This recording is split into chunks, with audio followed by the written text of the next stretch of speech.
What is going on, Fleet Nation? Welcome to episode 46, and I'm Brendan. And I'm Jarod. And joining here is my guy, my housemate, Peter Schwartz, fellow Giants fan. Welcome. What's up, everybody? I'm just here for hot takes. You heard it last time. Yeah, Let's run it back. He's been on the podcast before. He's known for saying Mike Tomlin's a bad coach. And he filled in once for a little half episode for a Thursday night game. But he is here. Figure Giants are 2-0. Let's bring on two Giants fans on the podcast. But we have a lot to talk about today. The Jets with the incredible comeback win against the Browns, Giants, Panthers, and just another weird week in the NFL on the low key. Another week in the NFL. So let's start off talking about the New York Jets, my New York Jets, getting it done, winning a very close game out in Cleveland. Let's start off. I remember Jarod on the last podcast, I said that the New York Jets have to go out there and feed Garrett Wilson. What did Mike LaFleur did? He went out there and fed Garrett Wilson. Garrett Wilson had a great rookie performance, got his first touchdown, 2 touchdowns, including a game-winning touchdown, over 100 yards and just 8 receptions. This man is elite. I think he's a real deal. I really like him. His ability to go and get the ball, get open. He's looking like our wide receiver 1. And Joe Flacco was balling. He had over 300 yards, 4 touchdowns, no interceptions. He got the job done. I loved what I was seeing. Breece Hall got his first touchdown as well, passing touchdown. And Michael Carter looked good as well in the mix.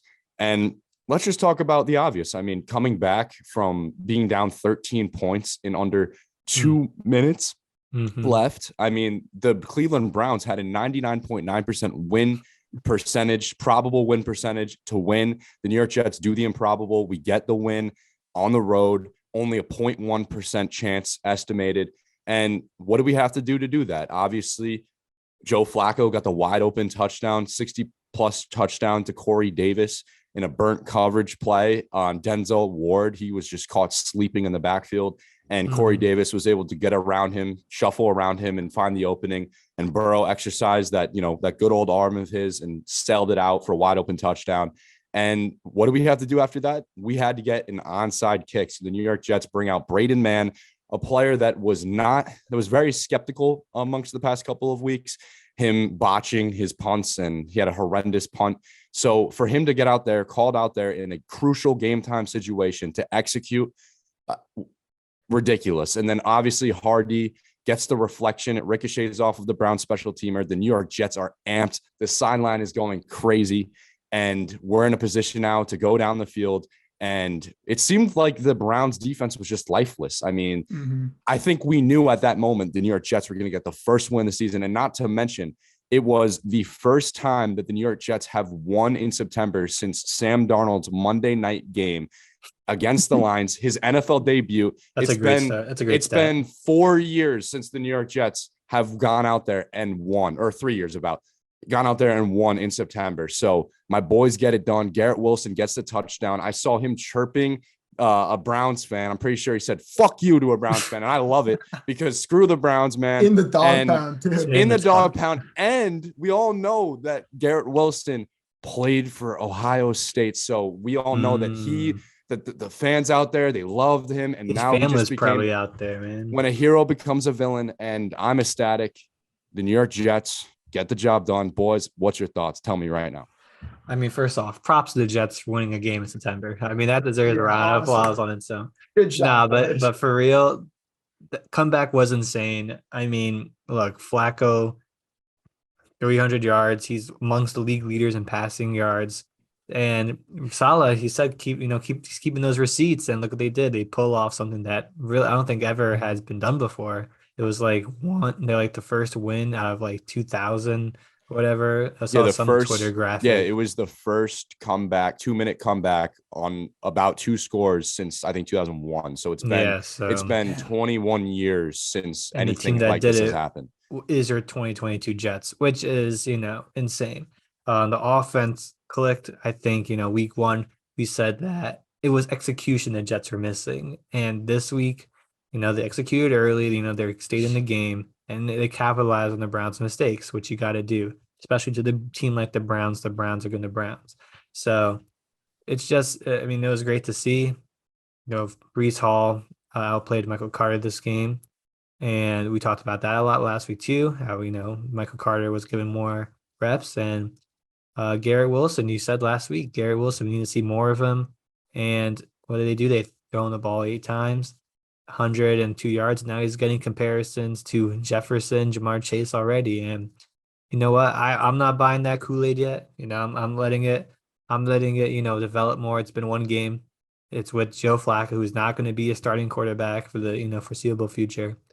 But I still think, you Hey, think, Flacco keeps winning. I mean, it did say Flacco Flacco starting Sunday. If for Zach, sure. if Zach's 110% healthy, there's no conversation. I don't care if he goes out and throws 6 touchdowns. Zach will be at the helm. He's our second overall pick. That's fair. That's fair. So Garrett Wilson, great job. But we gotta chill a little bit on the comparisons for now. Peter. Yeah, I agree. I feel like, every time anyone has a big game, they're like, oh, they're the next, this guy, that guy, next Megatron.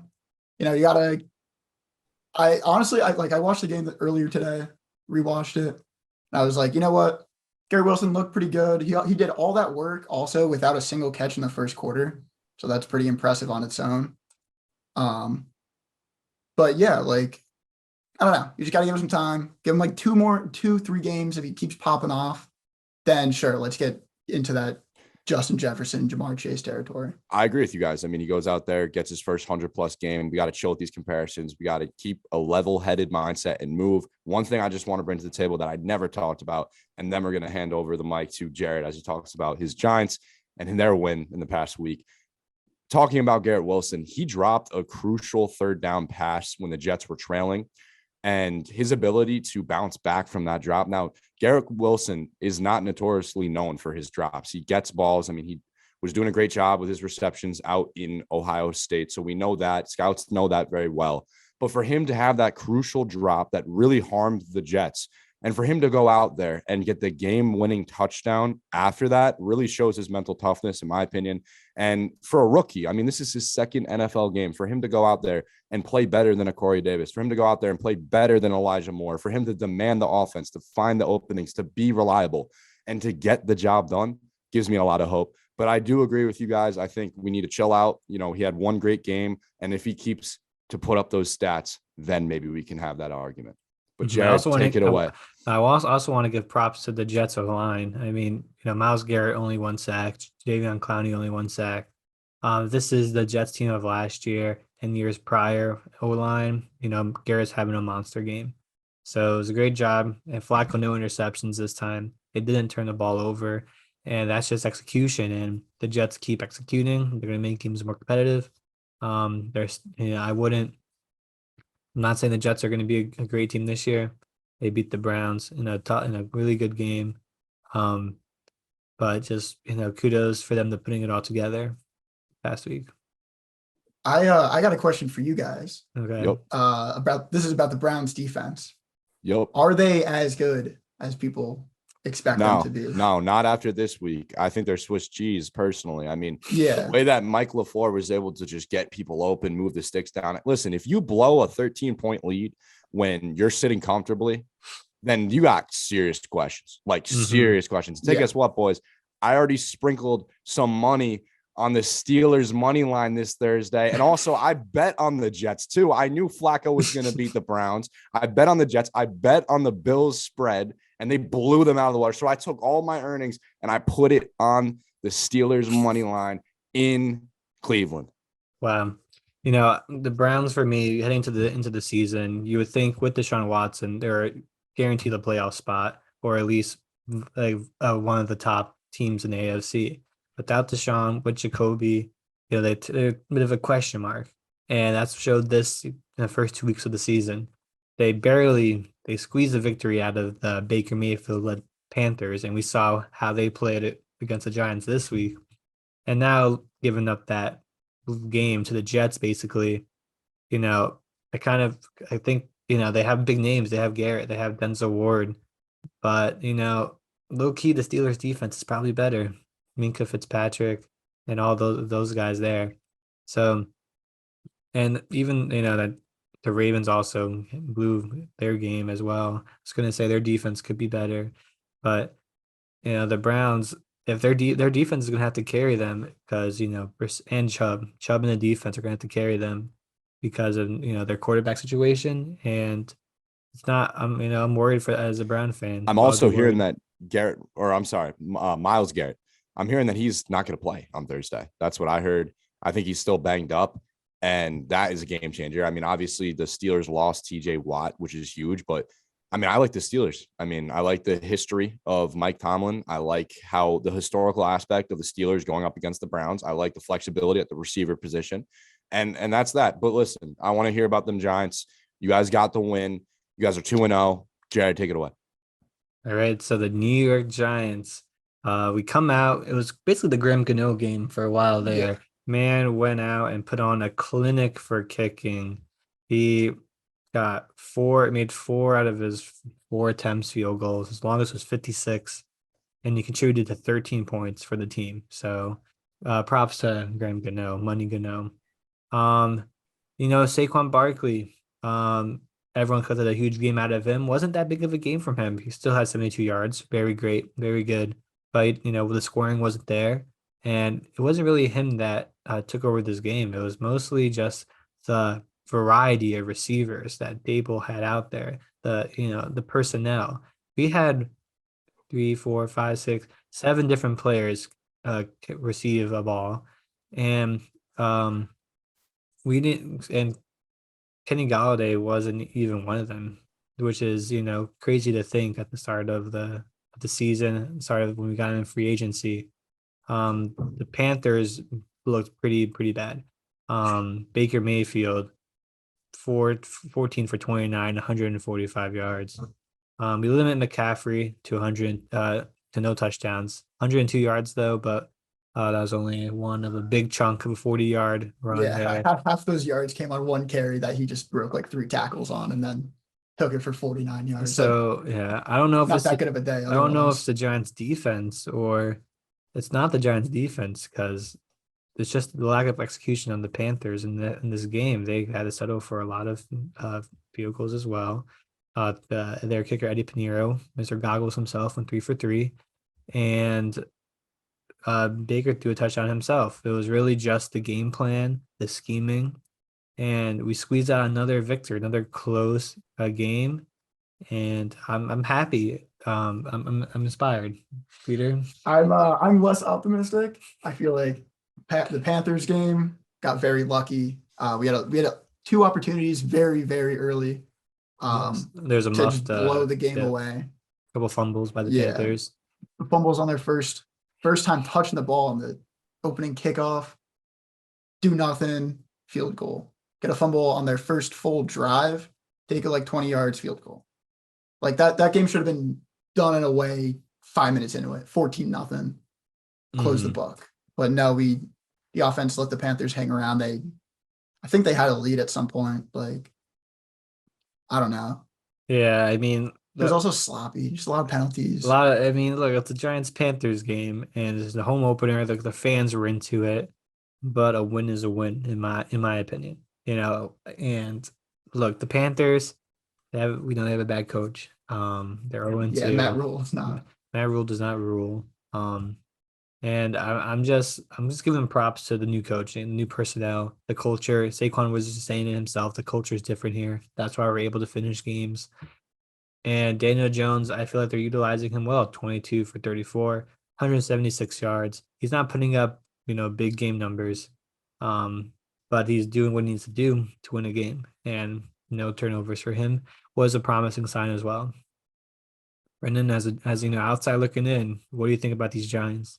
Outside looking in, obviously you want to see a win on Sundays. Clearly, you guys talked about the narratives in the games. There was a lot of penalties. It was a little bit sloppy. The defense popped out on both sides. I saw a lot of punts. So, I mean, there was a lot of field goals too, not that much touchdowns. So the defense was really kind of anchoring for both teams. Clearly, Baker Mayfield wasn't playing at his best. But ultimately, we got to just be excited for a win. I don't think the Giants team has the power to go out there and beat top 10 teams, maybe even middle of the pack teams. We saw them beat Tennessee, but honestly, I think Tennessee's got a lot of questions, especially coming off of what's going on with Buffalo. They don't look like the same team. Their defense, they just don't look like the same Tennessee Titans that they have. I mean, they lost Julio. I know that Julio obviously isn't as he's not in his prime, but that's another body that's taken away from him. I digress. Let's go back to the Giants for a second. Getting that win, I think, is huge. It could have went both ways. We both know that. Getting that last minute field goal, solidifying that, making sure that there was no errors on the special team side of the ball is also huge as well, because that game was heavily reliant on the special teams. And for them to go out there and nail those field goals, great to see that, because there's going to be moments where Danny Dimes is not going to be slinging the rock to win a game, and they're going to need special teams to pop off. So I think I'm glad he hasn't been put in that position yet. I mean, with his legs, he's converted a couple of big third downs, but hasn't really shown it with the arm yet, like on a big 3rd and 7 and 3rd and 10 in the fourth quarter. And I think Dable is playing smart ball with Jones. He's not out here trying to make him pop off. He's not designing plays like how he did with Allen. He's using it correctly. Like, he's playing serviceable football that he can command for this offense. And it's smart. I mean, we all know that he doesn't have top 10 arm talent in the league. We all know that he isn't the most versatile player. We know that, we all know that. We all know that his raw athletic abilities isn't going to win games. But, to put him in a situation to help him to win games is exactly what you guys have to do, and you're doing it.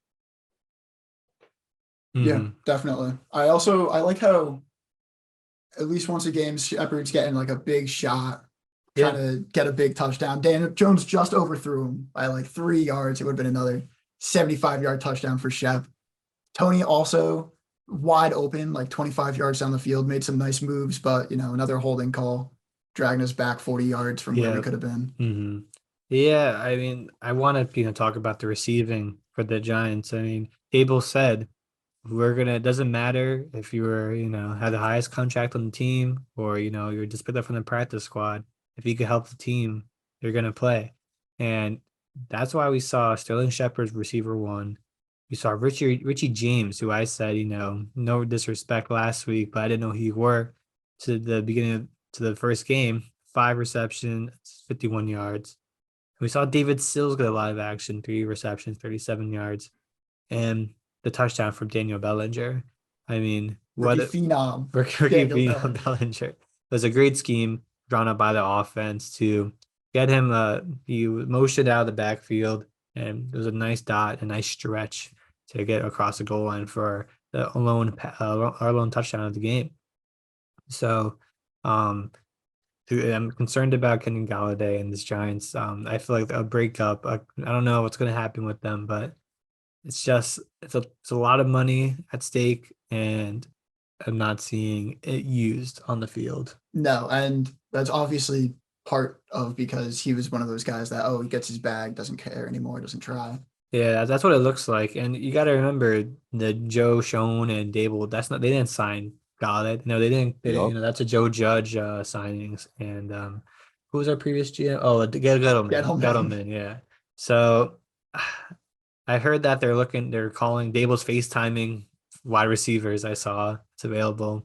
Fans are clamoring at an Odell Beckham Jr. reunion, which would be fun. It would be great. It would be fun as a fan, but I don't know if it's the smartest football decision. We have I would love to see Tony get more snaps, and that's just taking away his ability to grow as a receiver.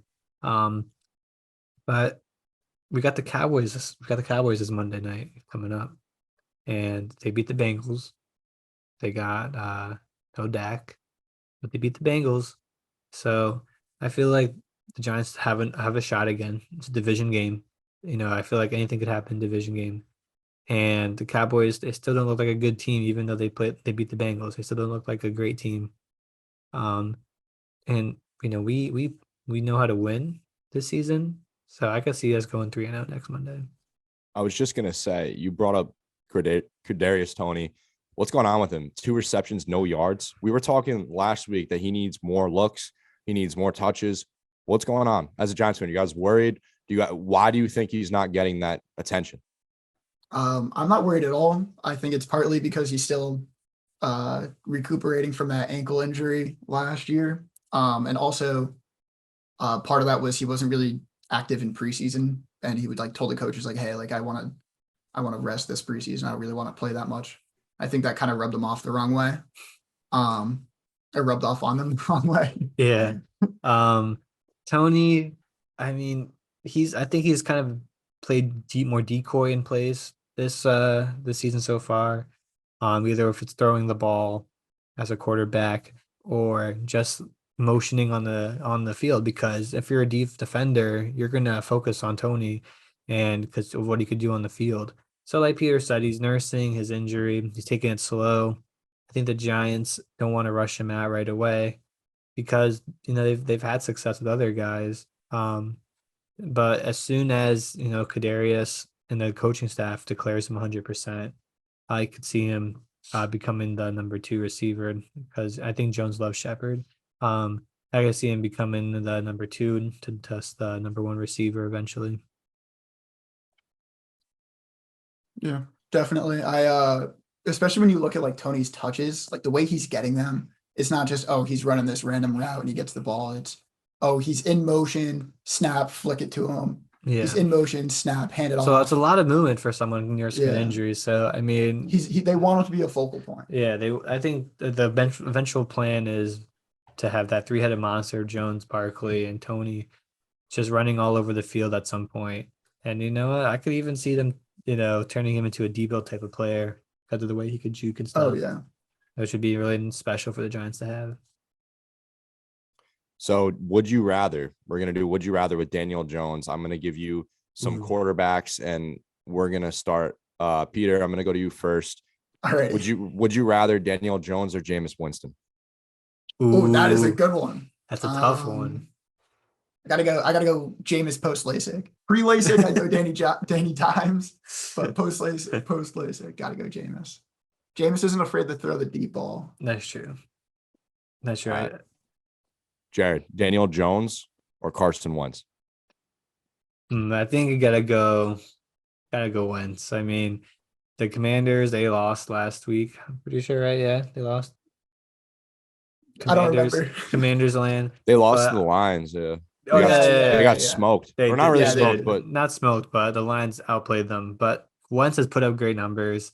Look, last year Carson Wentz, I might have said Daniel Jones, like Peter was saying, but this year Carson Wentz looks like he commands his offense, and again, it's that deep ball that Jones is hesitant.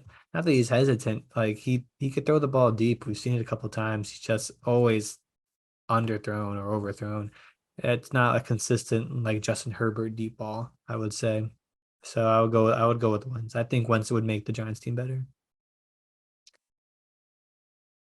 I'll do one more. I'm double checking to see if this is the right one with what I want to go with. 1 second. All good. All right. Well, we said it before. Daniel Jones or Ryan Tannehill? Probably Tannehill. Really? Yeah. I'm thinking Jones now. Ooh. Like you seen Tannehill play this year?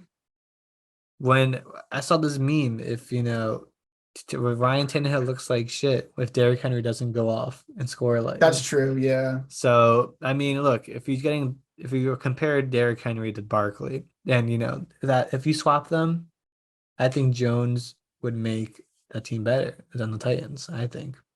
And I mean, any quarterback is going to look good with Henry on their no, but I'm offense. saying if you put Daniel Jones on the Titans, they would probably, I think they would have a good shot of winning better with Tannehill. And Tannehill would make less mistakes.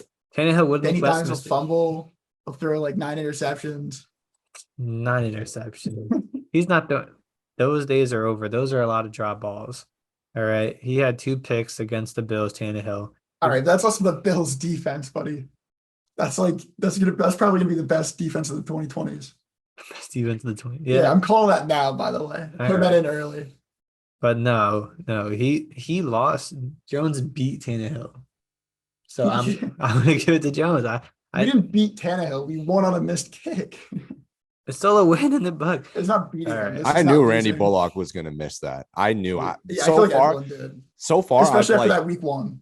Dude. Those the 1 p.m. slot games. No kicker was making anything after that. All right, dude. So now, Peter. So you would, if let's say the Giants traded Tannehill for Daniel Jones, would you be happy with that trade? No, because he has a massive contract. Okay, take the money aside. Money aside. Talent, Yeah, I think I'd take it. take it. I wouldn't take it. Tannehill, it seems washed to me, and he only had those. I mean, Jones hasn't really proved much either, but he's not washed yet. He's just they're both bums, I would say right now. Yeah, I mean, they're both not great. They're both not Tannehill's great. taking his team to the postseason. That is true. He He has. has well, experience in the postseason. Especially without Henry too. They were the AFC champs last year. Yeah, and what they do with that, they lost. Yeah, they still made it. Yeah, but Better Has than Jones not. ever been to the playoffs before? And will he ever make the playoffs? As a backup, sure. yeah, he could, I could see Jones take after this season. Jones is going to take on that Mariota route.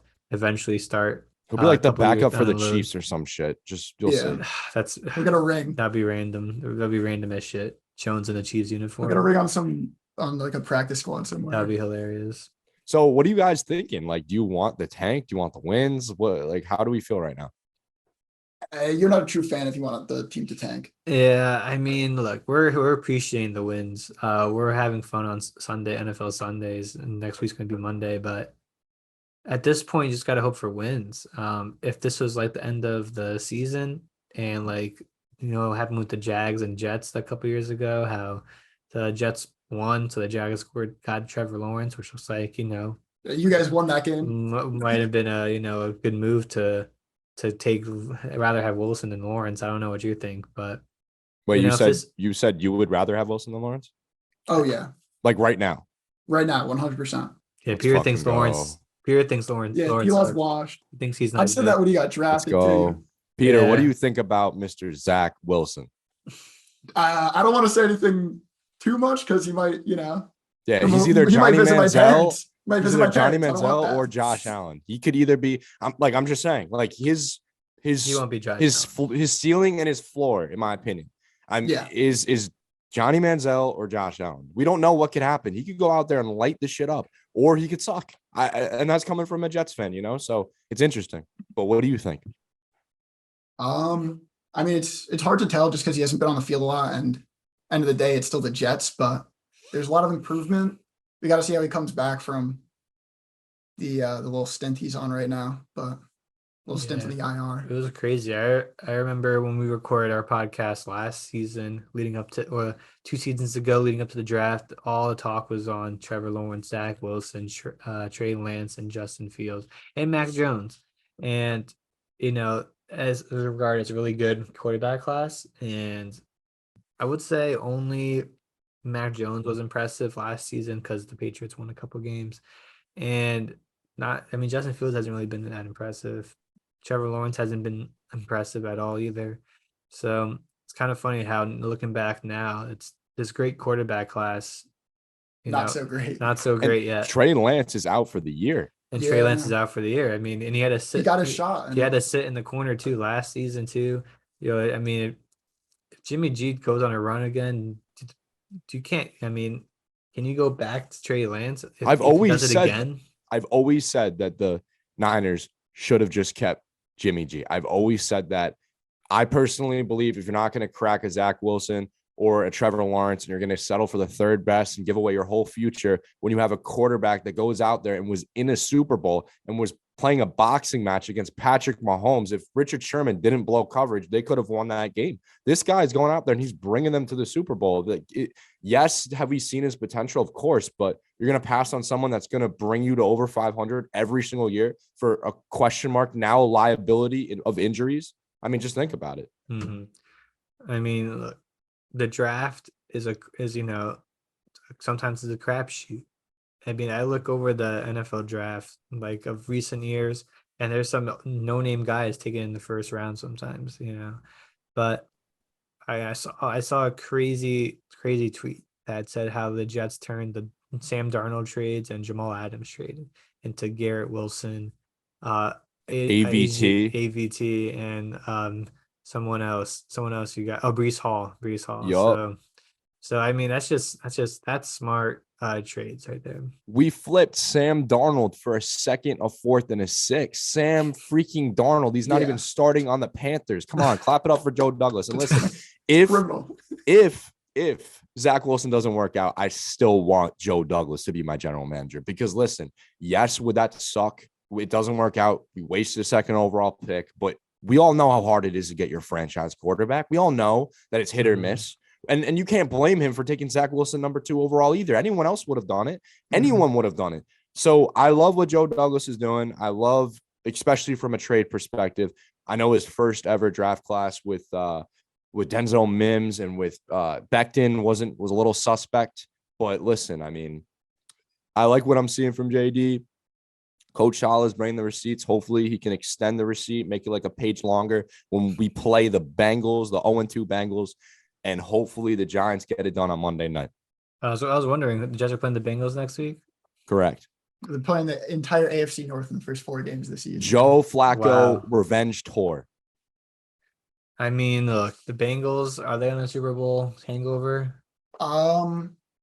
I would say partially. It's mostly just their offensive line sucks. I mean, Joe Burrow, I think he got sacked 7 times week 1. I didn't look at the numbers for this week, but I'm sure it's way up there.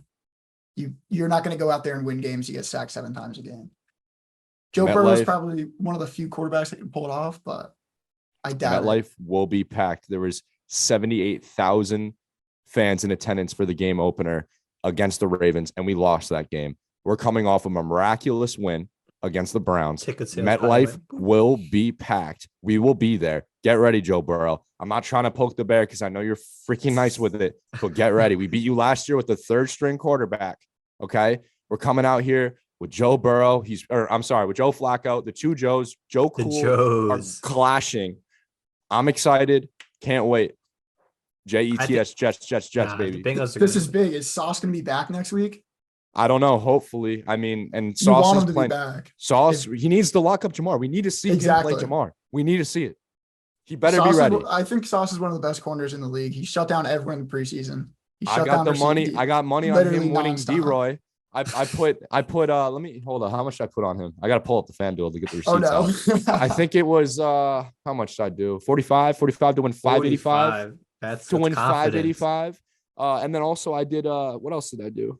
Wilson, I put mad money on Breece Hall. To take home 585. I think I did like 60 to take home 585 on Breece Hall. And that's a bad bet. Yeah, that's suspect with your O-line.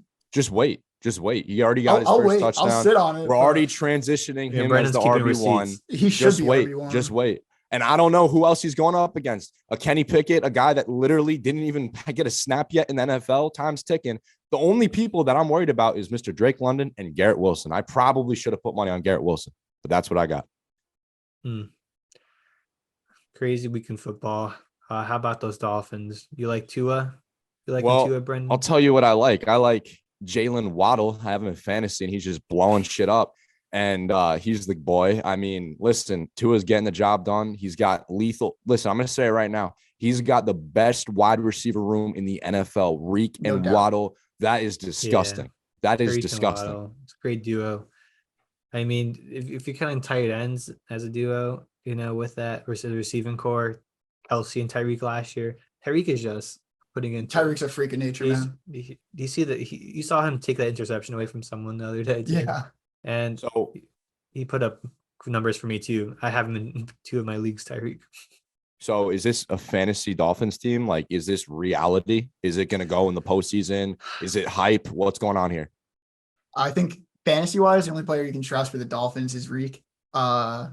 He's got what, 22 catches in 2 games? Tyreek's going. Oh, and Waddle, dude. Waddle's going to go nuts. Waddle did great last year. Yeah. He has that connection with Tua. They're just, their running game isn't the best. And Tua only improved this game, really. Like, honestly, that's the only game that people are starting to turn their head around to Tua. I did see a thing, though, that said if Justin Herbert put up that type of game, people would be saying put him in the Hall of Fame already. But that's because he also has the most 300-yard games in 2 seasons. Yeah, so the Dolphins, they're definitely playing for a playoff spot now. I feel like they're a contender for the playoffs, but nothing. They're not better than the Bills, that's for sure. And they have to play them twice in a year. So I'll put this in stone right now. Bills are winning the Super Bowl. Bills are winning. No. Hold on. They manhandled the Rams. Hold on. Manhandled the Rams. We might have to extend the Zoom call because I kind of want to talk about what Peter's saying real quick. Tom Brady's winning the Super Bowl this year. I don't care what anyone else says. Oh, Listen to me. He is beating the Buffalo Bills. The NFL needs it for a money standpoint. He's divorcing his wife. He's the boogeyman. He's going to come out and win. He wants to hoist that 8th Lombardi more than ever now. And not to mention, he's going to cruise his way in through the NFC. All right. It's a joke. If the Bills can stay healthy, all right, obviously they're better on paper. They're the best team on paper. But do you really think the Buffalo Bills are going to get their first Super Bowl win on Tom Brady? That's a Cinderella story. I don't believe it. He's 70% in Super Bowls. 7 out of 10. The NFL would want that? He's going to get the calls. Nah, he's going to know what to do. He game manages. He doesn't turn the ball over in crucial moments. And not to mention, I already put money on that. I put money on. I put money on everything. Yeah, that's why you're arguing putting everything on money. I put money on Tom Brady to beat the Buffalo Allen's Bills. gonna retire Brady. Allen's gonna be like, all right, you had your shot, old man. The Bills are gonna ride. Bills Mafia. Josh Allen threw for 300 yards in like a quarter and a half. Yeah, I mean, Bucks on top of the Bills. All right, the Bucks barely beat the Saints. I don't know. Playoff Brady is a different Brady, and he taught me that last year or the year prior. My fault. Yeah. Against the Chiefs, like just how it works. Like, Chiefs had a whole piss poor defense that year. And O-line. That's super. Yeah, Their their O-line O-line's went down in the rough. playoffs. O-line went down in the playoffs. Whew. thank you guys for listening to episode 46 of the NyFlyzone podcast. Shout out Peter for popping out. I appreciate it. Yes, thanks for having me. Yes, sir. Make sure to subscribe, listen to the podcast, share it with your friends, and peace. Make sure to subscribe at NyFlyzone. Peace. Check all the socials. Peace.